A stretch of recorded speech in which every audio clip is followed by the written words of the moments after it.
Hello friends, I am Apriti. Welcome back to our channel plants in space. Banaras trip series में आप सभी का स्वागत है। काशी विश्वनाथ बाबा के दर्शन के लिए हमने सबसे पहले आपको गेट नंबर 4 दिखाया था, जो कि गौधौलिया चौक में ये जो नंदी जी की प्रतिमा है, इनका मुंह जिधर की तरफ है वो गेट नंबर 4 उधर ही है। तो ये है वो गेट नंबर 4 जहाँ से आप काशी विश्वनाथ बाबा के दर्शन कर सकते हैं। बाहर ही आपको मोबाइल, पर्स, बेल्ट जैसी चीज़ें जमा कर देनी होंगी, उसी के बाद आपको अंदर एंट्री मिलेगी। दूसरे गेट के लिए हमें बिल्कुल सीधा जाना होगा गौधौलिया चौक से, जो कि दशाश्वमेध घाट के लिए जा रहा है। और यहाँ पर आपको मिलेगा श्री काशी विश्वनाथ द्वार, जिसमें से अंदर जाकर ही आपको दर्शन करने के लिए मिल जाएंगे। और उससे पहले भी आपको मोबाइल, पर्स, बेल्ट जैसी चीज़ें जमा करनी होंगी।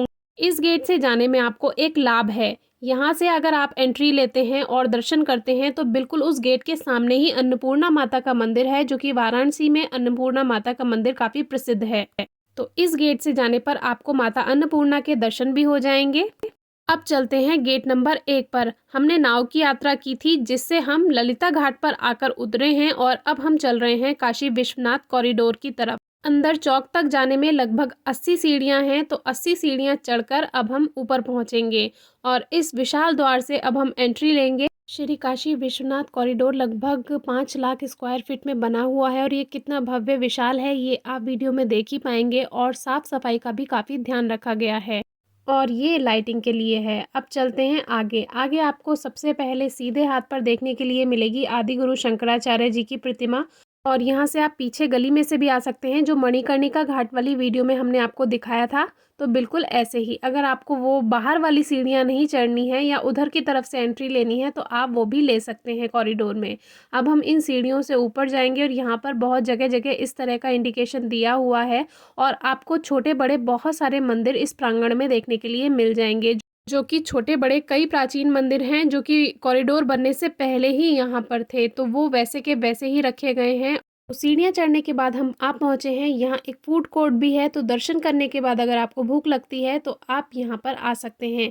यहाँ पर भारत माता की भी एक प्रतिमा बनाई गई है।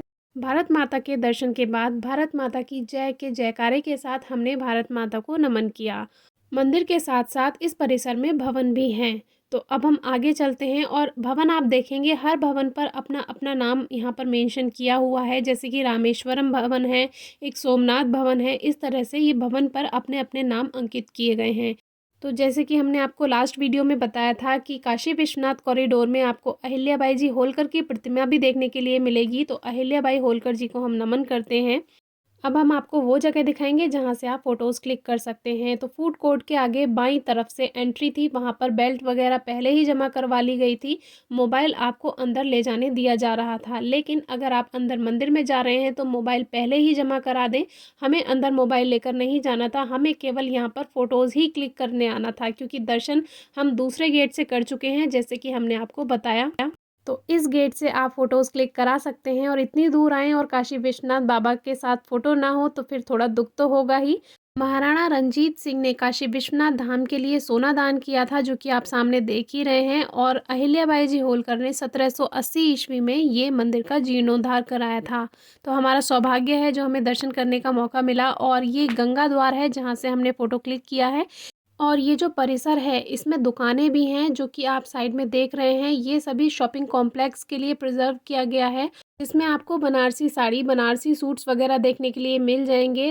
काशी में पैदल चलना पड़ता है और परिसर भी काफ़ी बड़ा है, लेकिन 1% भी थकान महसूस नहीं हुई। शायद ये काल भैरव बाबा और काशी विश्वनाथ बाबा का ही आशीर्वाद था, जो हमें बिल्कुल भी थकान महसूस नहीं हुई। अगर आपके साथ वृद्ध हैं, बुजुर्ग हैं या जिनको चलने में तकलीफ है, तो उनके लिए गौधौलिया चौक से ही आपको व्हील चेयर मिल जाएगी। और एक बात, जितनी जल्दी दर्शन करेंगे उतनी कम भीड़ मिलेगी। हमने सुबह 6 बजे दर्शन कर लिए थे, तो 7-8 बजे तक आप दर्शन कर लें तो आपको कम भीड़ मिलेगी।